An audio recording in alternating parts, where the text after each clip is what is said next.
Back onto the Moonraker Minor Mk1 receive. Behind the scenes, I've had to change the extension speaker socket. In fact, we're plugged into the PA because they suffer from this acoustic feedback when they go into our test equipment. That wouldn't be there with a normal extension speaker, and there's a modification which has been implemented, which is to go from the 1000 microfarad electrolytic capacitor there to pin 9 of the audio IC directly. That can help. Anyway, it's already been implemented in this set and it doesn't want to know our extension speaker. It won't affect performance. So what I've had to do is to change the extension speaker socket, and I managed to find a scrap Jesan chassis, which, as we remarked before, is remarkably similar, and I've pinched a socket off there. So you'll appreciate you can't buy those kind of parts new, and that's where scrap chassis come into their own. What we've done is to use the PA jack because it's going to have had much less use than the extension speaker jack.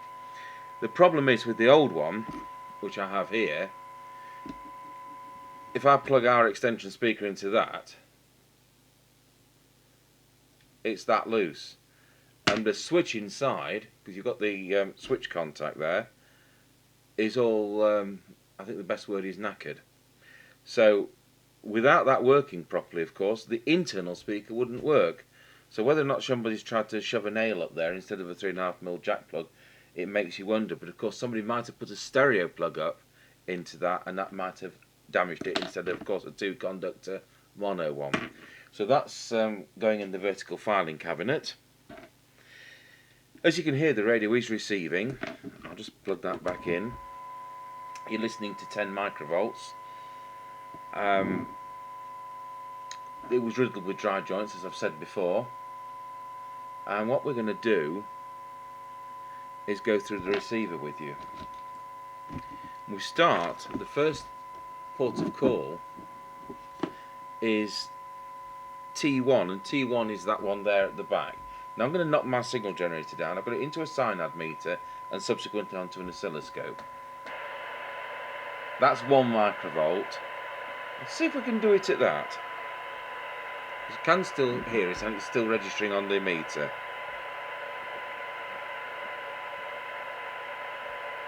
No change there.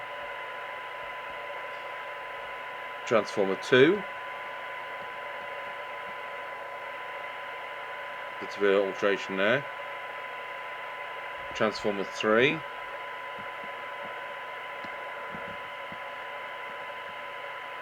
Transformer 4.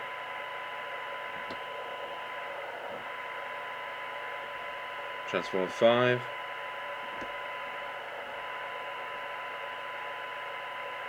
Transformer 6.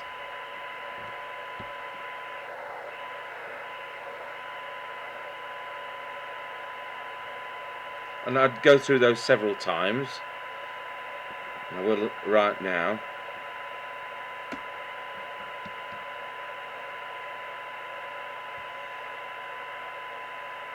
Off camera, we'll go through those several times and see what we can improve on. So you will realise that 1 microvolt now sounds better than it did before.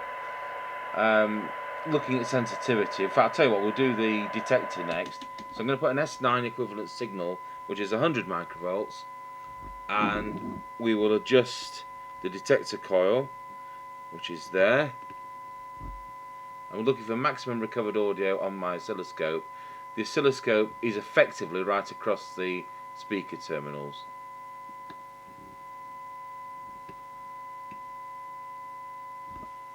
Turn the volume up a bit, it might just... And of course there's this awful mains hum in the background. It won't be there when the lids are on, but the bench light and just the case being off really makes it susceptible to hum on this type of model. So I've done that. Now back to that 1 microvolt signal. Let's see whether we can how good the sensitivity actually is. Well, that's I'll see if we can switch down to 0.3 and still hear it.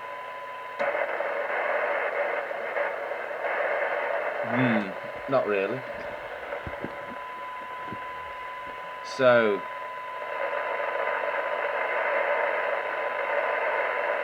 0.6 and a bit. It's not brilliant, but it's not faulty, and I think that's the whole point. Going back to an S9 signal, we're going to try and calibrate that S meter. And I think that if we have the third light to be S9 and the fourth light to be plus 30, then that would be a fair kind of thing. I don't know if they're supposed to be labelled because I haven't got the lid, the cover. There's a plastic lens goes over there and it's missing on this scrap chassis. So I would suggest, and just look at the diagram.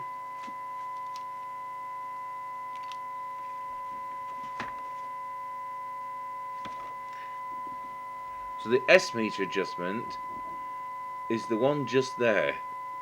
They love putting things under the wiring harness, don't they? So let's see if we can tilt it up. 1, 2, 3. That seems about where we should want it. Then we'll turn the signal generator up towards a plus 30 signal, and we've got them all. So that looks to be calibrated how one would expect. That brings us on to the squelch. So we'll just turn the signal generator right down, set the squelch, bring the signal generator up, 1 microvolt, 3 microvolts, 10 microvolts. It's just come in.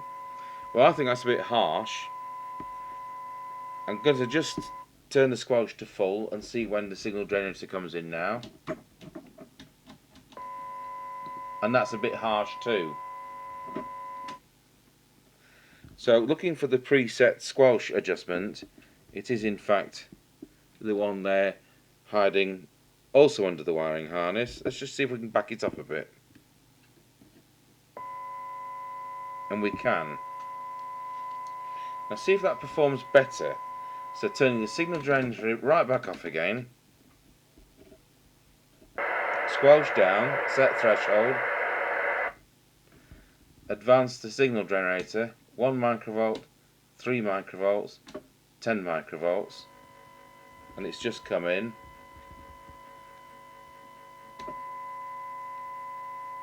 Set the squelch to full, 100 microvolts, 300 microvolts, 1 volt, 3 volts, and it's coming.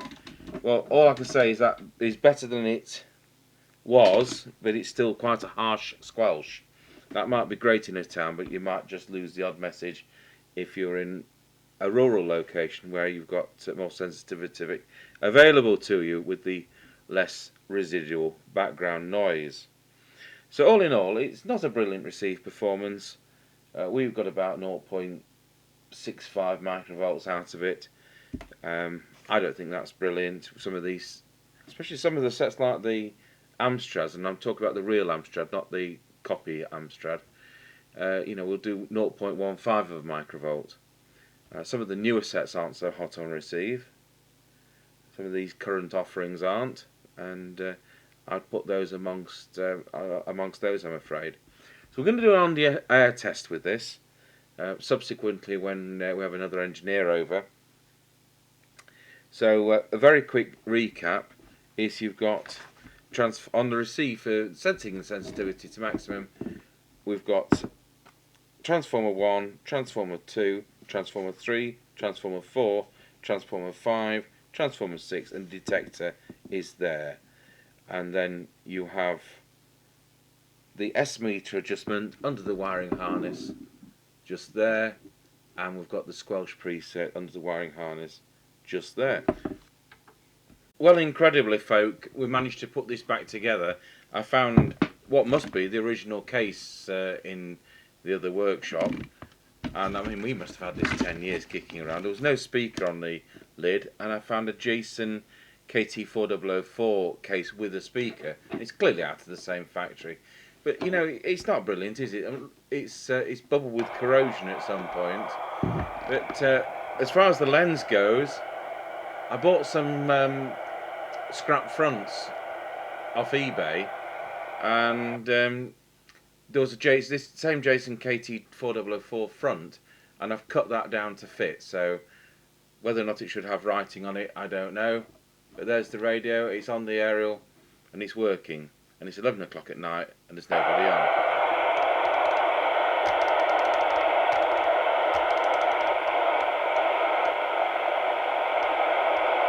This is something there. Anyway, we'll do an on-the-air test another day. And there we have it, a Moonraker Minor Mk1. Not a very good set, but don't for a minute think that that reflects the current models from Moonraker. At the end of the day, this is about 1986, 1988, and we've had a recent Moonraker, haven't we, which we did a test on, and it worked very well indeed. So there you have it, Moonraker Minor Mk1.